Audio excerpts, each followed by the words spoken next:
Kia ora everybody, May's Biodiversity Month.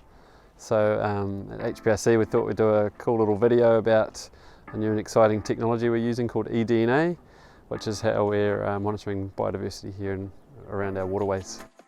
eDNA is short for environmental DNA.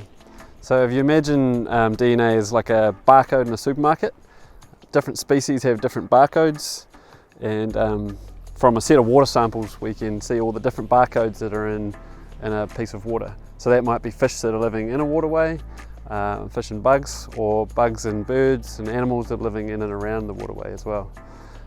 So here's a set of results. This wheel, you can see all the different species we've got from a set of 6 samples.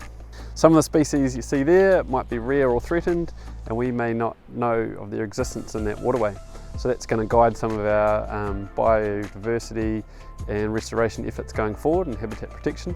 Some of them might be nasty invasives that we also didn't know were there. So it's going to be another tool in the toolbox for us to provide an early warning system to guide our biosecurity efforts. One such organism we're looking for today in the tuki is Figa pomatus, which is a real nasty invasive tube worm, which is causing a lot of issues in Ahuriri. We're really hoping we're not going to find any in tuki today.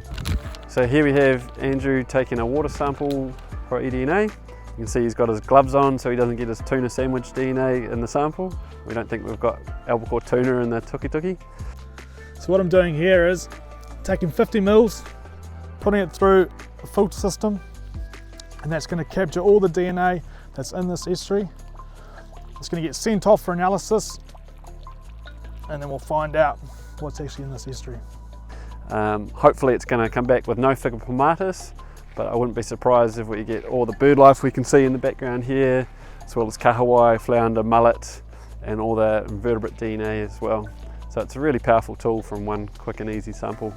The company we send the samples to put all their results online, so anyone can have a look at that. So have a look here at the website. You can pan around the country and around the region and click on all the sample results to see what's lurking in the waterways. You can also click on the photo of each species to find out more. It takes you to a Wikipedia page, which is really cool as well. We've also just launched the Fish Hub on our website. You can find here, so that's got information about all the fish species that you might find in Hawke's Bay, as well as an interactive map which has got a predictive tool, so you can find out what species might be lurking in a waterway near you.